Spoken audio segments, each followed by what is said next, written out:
Nico Batum. Should the 76ers bring Nico Batum back?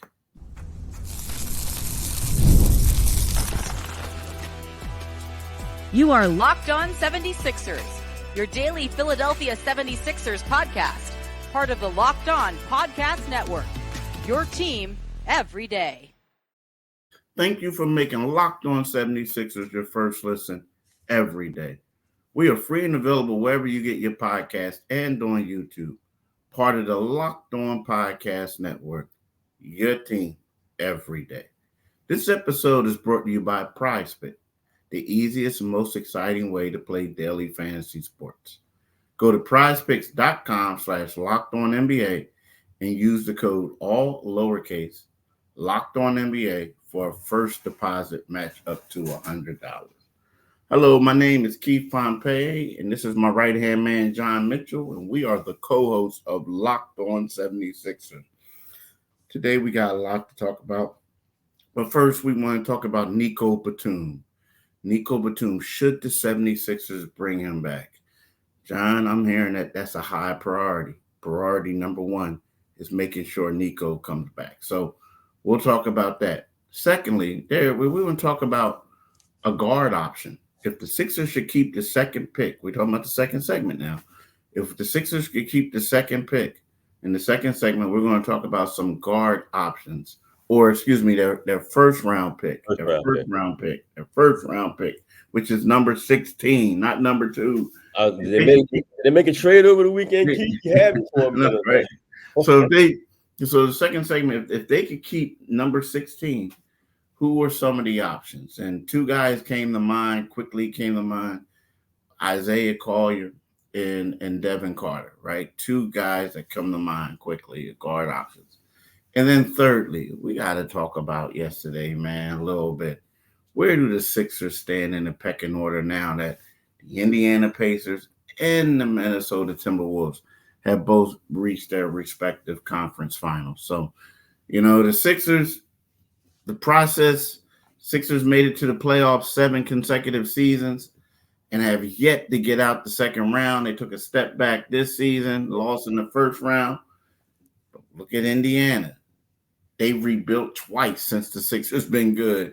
Minnesota, team struggle. They had Jimmy Butler imploding, yelling at guys, calling them soft. Then they get the trade for Ant-Man. They do a lot of other things. And look at them now. Or they drafted Ant-Man and made the trade for Rudy Gobert. And now you look at them and you're like, young roster, very talented, athletic. And living in Minnesota too. So here's the deal, bro.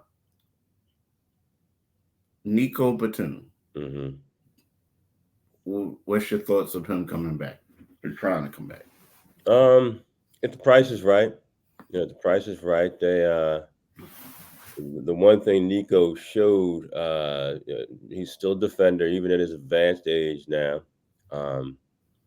He like a lot of guys who are aging, he's missed some games due to injury. But I like his leadership, and I think his leadership will be valuable in the locker room. But it's all about, can you get Nico Batum at the right price? You don't want to pay, too much, for a guy who he averaged 5 points per game, but he's kind of like that glue guy. You have Tyrese Maxey and you have Joel, and you're looking, you're said to be going big game hunting. Whether you get an old guy or a younger guy, we'll cross that bridge when we get there. But you want a guy who is going to be solid in that position, not going to cost you a lot of money. And I think he fits that category. And he showed in the playoffs that he's a playoff player. He can hitting those jumpers, hitting those 3-pointers. So I'm not at all opposed to bringing him back. Yeah, I think they should go all in for him. I mean, but again, like you said, what's the right price? You know what I mean? Right. I feel like they should go in for him now. I think his cap hold is like $18 million. I don't know how that's going to work out, right? You know what I mean? Like Tobias Harris cap hold is $45 million. Like I don't see Tobias getting $45 million from the Sixers, right? Definitely not from the Sixers. Nico, I don't know if he'll get that either. But the thing is, the one thing I will say is that when you need a team, when you have a team of stars, you need guys who are happy with their roles. And their roles is, grabbing rebounds, playing defense, hitting a Right. couple open threes, doing all that. And also, to be honest with you, his probably play from the regular season to the postseason, Yeah. was up there comparable to everybody. He stepped up. There Yeah, was he did. times when guys looked like they were shook and this and that. He stepped up. But I think the most important thing is the fact that his relationship with Joel Embiid. He's a guy that they sit right next to each other in the locker room, on the road, and at home. Right. And the thing is, they talk in French. Nico's from France. Joel Embiid is from Cameroon. He almost played for the French national team in the Olympics. He speaks French. That's his second language, right? He speaks a lot of different ones, but French is his second language, all right? So, Right. so when you look at that, I feel like that's a good pairing. Now, the only thing is, when Nico first came here, there was some thought of, was he going to retire? What was he going to try to do? He loved living in LA. He has his family out there. I'm pretty sure if he came back and signed, then the kids would move out here, right? But he seems more to be a really good family man and is all about the next stages of life for them, as opposed to him trying to get some more money, because he made a lot of money. But Right. I do feel like if you can get him, in one of those nice slots, you get a max salary guy, and then you could come back with Nico. I Mm-hmm. feel like that would be great, because let's be honest with you. If you have Nico as a starting power forward, knowing that he's doing all those other things, and then you get a nice swingman or a two guard added to the mix, right there, you already have your three scorers, but then you have a guy who can play quality D, can do a lot of other things. So I'm on the Nico Batum coming back to Philly bandwagon big time. Yeah, I mean, the positives are obviously there. Like, if they're going, whoever they bring in here, with that third scorer, or is that third, head of the dragon, it's going to be somebody who demands the ball, and like you said, you have to have somebody who is, willing to say, well, I'm just going to do all the dirty work. I know it sounds very cliche, but it's true. And a guy who's got maturity, because whatever they bring in here, it's Nick Nurse is going to have to recalibrate some things and figure out some things on the run, and how to fit another dominant player in there. And the one thing you want is a guy who can almost be your surrogate coach on the floor. And again, a lot of these things sound cliches, but they're the truth. And that's what Nico Batum is. And he's a guy who's going to play defense. He's a guy who has been in big moments, with multiple teams. So again, it only if the price is right, and only if the price is right. And I tend to think that Nico Batum, from what I know of him, the price probably is right, because he recognizes the landscape of the NBA, and he knows that even if they don't get who the fans want, or the perfect player is that third piece, he knows he's got the potential to be on a team that can be pretty good if things fall the right way. And that's probably how he wants to end his NBA career. That's my feeling, Pete. Yeah, I would agree. I would agree big time. Yeah. So, So, so we'll see that. I'm no, sorry. yeah, Key. No, I mean, so we'll see. It's just a matter of, making it work, the family, the whole nine. But a guy like that, I know he's a little bit older than Mhm. most people would like, but at the same time, it's not like we asking them to spread the floor and take people off the dribble, or they're going to run the offense through them. It's Right. just going to be someone there, that's going to help out. So, Yeah. it is what it is. I really like him. I really Yeah. like him. Yeah.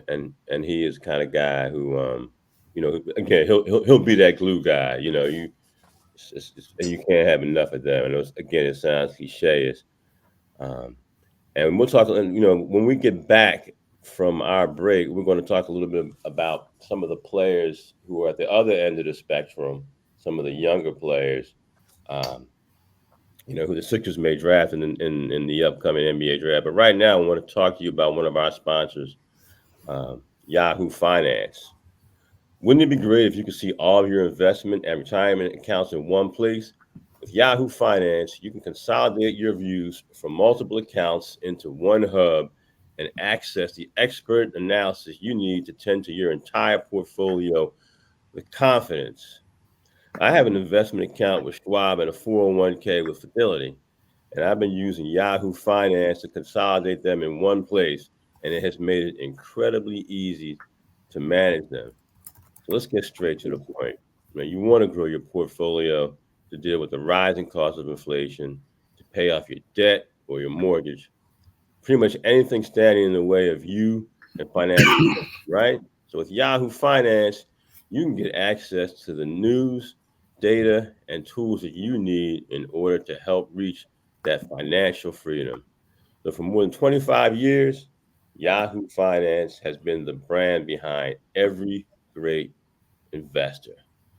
For comprehensive financial news and analysis, visit the brand behind every great investor, yahoofinance.com, the number one financial destination, yahoofinance.com. Again, that's yahoofinance.com.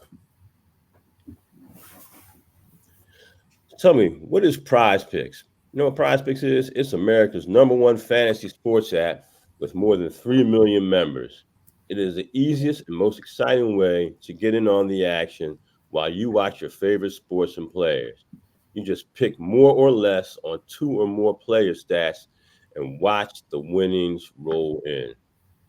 So get into playoff action and win up to 100 times your money on PrizePicks as you and the world's best players take the game to a new level during basketball's postseason. And, it's really gotten to that point where these games really matter, So I just want to tell you to download the app today and use code LOCKEDONNBA for a first deposit match up to $100. Again, download the app today and use code Locked On NBA for a first deposit match up to $100.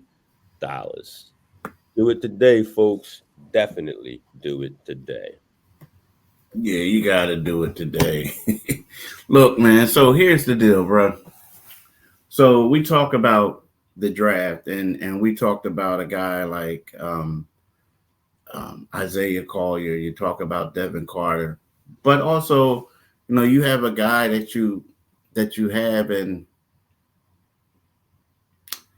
DeAnthony Melton, and we talked about him before. Where although he's saying all the right things, and he's talking about he's fired up and his back feels fine, he doesn't need surgery.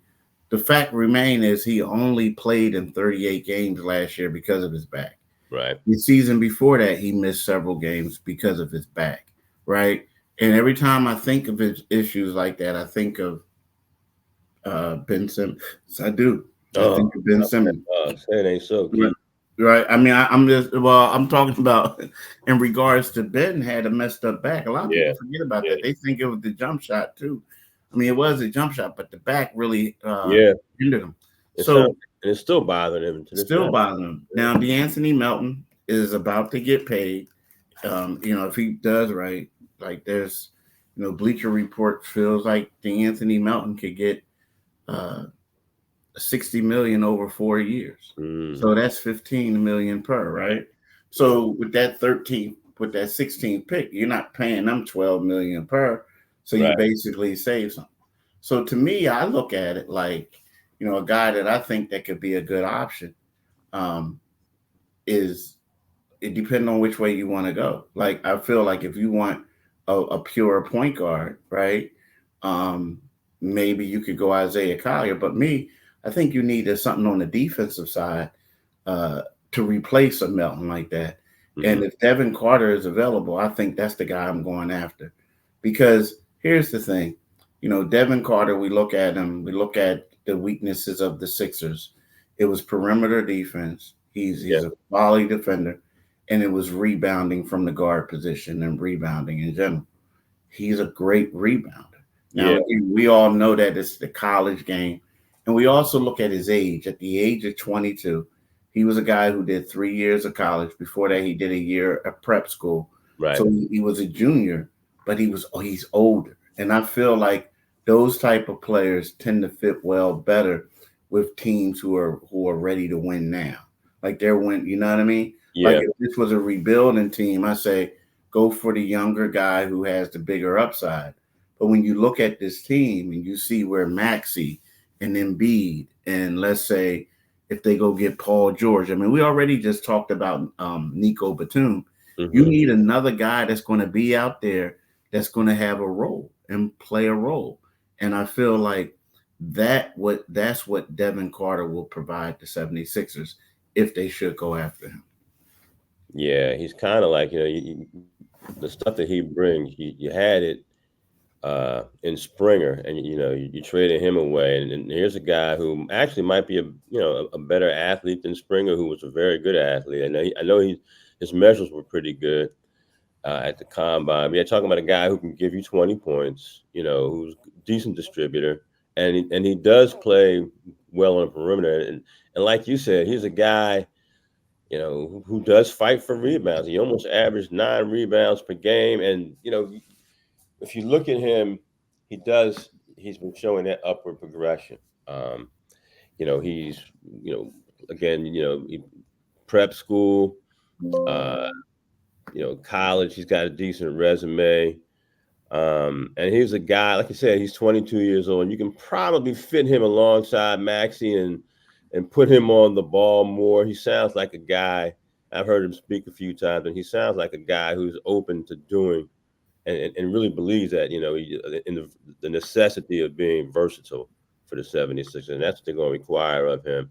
But again, the one thing you do want to consider was playing alongside Maxey, and stepping in. Maybe he comes off the bench as a guy who plays defense, because as good as Maxey was this year, there's still a lot of questions about his ability at the defensive end.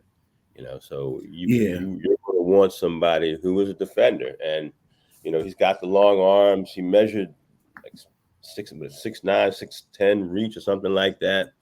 And another thing I like about him is, although he wasn't a great 3-point shooter, his shooting did increase while he was in college. So you see progression, so that's all you can ask for.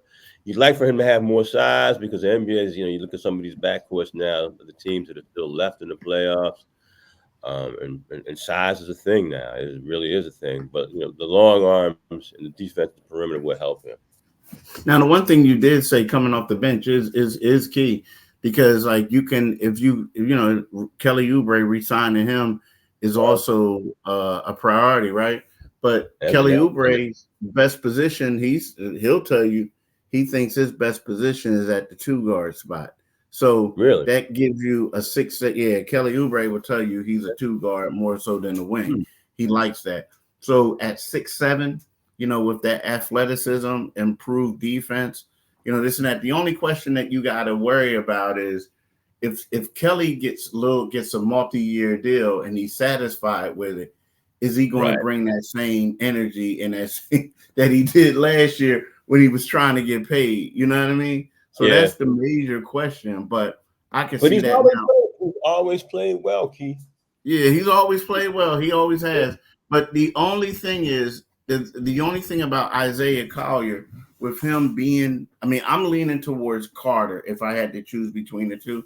But the thing about Isaiah Collier is as intriguing is he was the number 1 player in the country the year before. Right. And he goes to he gets injured at USC. So he could be the guy they could regard as the best guy available if he's still there. And he has a huge upside. And he has, he's 6'5", he has a nice size to him. And if it works out, he can be a pretty good player. So that's what you're doing. Like, it's all about, I think that at this particular time, maybe Carter is the best fit for now, but upside wise, it could be Collier. But I'm looking at that window where the 76ers need to win now. Yeah. And I guess they have to decide is that ceiling worth more than what you might get immediately from Carter? It's an interesting decision for him to for Morey to have to make. Right now, and we'll talk about that maybe a little bit more after the break. But right now, we also want to talk about FanDuel. It's winner take all time in the NBA and NHL, and FanDuel is giving you a shot to bring home a big win of your own. Right now, new customers get $150 in bonus bets with any winning $5 bet. That's $150 to bet on spreads, money lines, player props, and more. So visit fanduel.com/lockedon and make every playoff shot count. Again, fanduel.com/locked on. Do it today, folks. Definitely do it today. Do it today, people. Definitely. Like my man said, do it today. Not tomorrow. Today. Do it today. Definitely.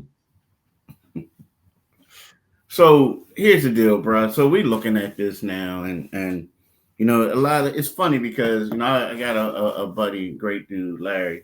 So he's talking to me about if the Knicks win, then that's kind of like an indictment on the Sixers because the Sixers should have gone there. And I was like, nah, man, if the Knicks don't win, I mean, like, and then you look at Indiana, then you saying to yourself, like, whoa, so you couldn't beat the team that imploded against Indiana.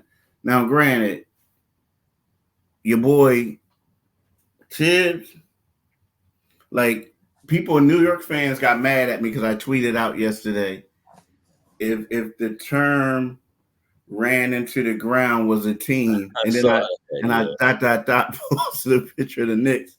Oh, you're a lazy reporter. This is your analysis. Nah, bro, it's an observation. Yeah. Like, you know what I mean? Like how your point guard, you like Allen Iverson on your team got a messed up shooting hand. Then he leaves the game one game because he say his foot was messed up. Then he leaves this game because he broke the other hand. Mm-hmm. Right? You got one brother who your prime all season acquisition. He hamstring. Yeah. Then your starting center, he gets hurt in the regular season. Then he comes back and messes up his ankle. Right? Then your second biggest trade asset breaks a leg, right? Ankle or something like that, right? One of those things. Oh yeah, but then your all-star is hurt. And then your other dude is playing with abdominal strain, right? So it's like, you look at it, what's the common denominator? All those dudes was logging a lot of minutes. Yeah. Was getting tired. But I regress on them. But when you look at the Minnesota Timberwolves and you see this team that had problems, like they had Tibbs was there. They got rid of Tibbs. They bring in a new coach. They draft Ant-Man because they had the number one pick in the draft. You know, you're saying Karl Anthony Towns and them couldn't get it done, right? Yeah. You know what I mean? This and that. They go out and get Rudy Gobert. They give up all those draft picks for him. Everybody think they crazy. They're saying that it's not a good mesh. Look at them now. Yeah. Look at them now. And then the same thing with the Indiana Pacers, right? Halliburton. They go out there and get Pascal Siakam. TJ McConnell is having a career year, this and that. And not only that, if we got to be real, they won the season series against the Sixers, and they kind of like put it on them the last two games that they played, especially the last one, right? So when we talk about now, like the pecking order, the Sixers are in their prime. This is their championship window. This is supposed to be a big season. But, dude, you mean to tell me they're behind these teams? Like, these teams got further than them. Yeah. While they were rebuilding twice since Embiid was in his prime. And they made it to the Eastern Conference. They made it to their conference finals, and the Sixers haven't. Again, the pressure shifts to Daryl Morey. You know, again, as we move forward with this team, with our superstar, and the ascending star, you know, teams have kind of have leapfrogged over the 76ers. Teams that, you know, and it's interesting, even before the playoffs began, we were saying that, you know, the winner of the Sixers, well, during the playoffs, the winner of the Sixers, Knicks, had the best road to the conference finals. And now we look at, hey, Indiana is ahead of us. Minnesota, again, team has rebuilt twice and has, gotten rid of Tibbs, and he's gone to a team that advanced beyond the 76ers. So there are some issues that how do you build this team? How do you bring in an older player who can't be consistently there for you alongside a guy who's in his prime, who's never consistently there for you, who's missed 336 games in a 76ers uniform? So this is a very intense, and you hear it a lot, Keith. You hear people say that this is the most important offseason of this tenure for the Sixers, and perhaps really, in their history. With 41 years without a championship, the window is not that. It's not a long window in terms of the NBA. I think in the NFL teams have shorter windows than NBA teams do, and the Sixers, this window is not. Their window is not very long. It's not. It's not very wide. And those teams are clearly, with younger players, with more guys signed into contracts, there's not the unknown. There's a significant unknown attached to the 76ers. And again, the only person who can close that gap is Daryl Morey. And the thing is, you really can't blame him for everything. No, you can't. Because you look at it. Well, first of all, we're gonna watch. You look at Isaiah Joe, right? And I know they lost, and that's somebody we talked about a lot, right? You look at Charles Bassey. Whenever he came in and played, he did something good, right? You traded Andre Drummond to get James Harden, but you don't want to give James Harden an extension or the money that he felt like, and that's why he left, right? And that's why he felt like they had a plan in place and it didn't work out.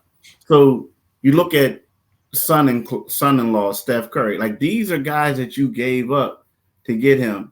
And then TJ McConnell was the best backup point guard you had, and y'all never even had a meeting with him. Never even said, hey, let's do this. So you look at it, but they're going star hunting all the time, messed up a quality team. You look at what Indiana has, you look at New York, you look at Minnesota, you look at Denver, you look at Dallas. What do these guys have? They all have quality teams. Yeah. They have depth. And you mean to tell me these guys couldn't help them? You know what I'm saying? Like you got Maxey now in this prime, you got Embiid, but you had to go out and get Buddy Hield because you gave up Isaiah Joe. Right. But you gave up you gave up Steph Curry because you felt like you had Isaiah Joe and Furkan Korkmaz, right? But you got rid of those two. And then now you're looking for a backup center because, I traded Drummond, but I had other guys, but then I waived them. So it's to me, it's just weird, dude. It's just it's unspeakable. It's unspeakable. It's unspeakable. And the one thing, even Embiid and sort of like a subtext of what he was saying, and obviously you can't have it this year, but he talked about, we need to be more. He said, look at the teams who are advancing. There's more consistency, and there's been more consistency to the rosters. And obviously, we know the roster is going to look completely different next season for the 76ers. But you do want to keep some of those pieces there the guys are comfortable with, because just changing, it hasn't worked for you. And people say, is this a success or not? You took a step back this year. Yeah, it definitely took a step back this year. Yeah. They took one. Look, y'all, Locked On has launched the first ever national sports 24/7 streaming channel on YouTube. And now it's also available on Amazon Fire TV channel app. Locked On Sports Today is here for you 24/7, covering top sports stories of the day with local experts of Locked On Plus, our national shows covering every league. Find Locked On Sports Today now available on the free Fire TV channel app. Look, y'all, this is Keith, my man Mitch. We want to thank y'all for listening. We want y'all to have a blessed week. We want y'all to have a blessed day, and then enjoy it. Do whatever you can. But I don't want to hear y'all crying, this and that. But you know what the funny part is, and this ain't a shot at the Knicks fans, because you know I'm trying to be neutral, but I wanted, you know how they was like, go Knicks, go Knicks, go. Yeah, afterwards, yeah. I wanted to see. I wonder what it was like inside that building afterwards. I ain't never seen the Garden any more quiet than it was yesterday in that fourth quarter. Yeah, wasn't it? That joint was. It was quiet. Like it was quiet. Oh, I heard, "Let's go Pacers." Let's go Pacers. You know, and they did the little Canyon of Champions thing when they applaud the teams coming off, and we fought hard. I don't want to hear that. We're gonna beat Boston. Yeah, I'm proud of y'all. I know. Yeah, they were saying, let's beat F Boston after game 2. Yeah, exactly. And they got pounded out in those last 2 games. I know that was at home. They got boat raced at home. Yeah. Bye. Bye. All right. Bye. Peace. You crazy. All right. Peace, y'all. Bye.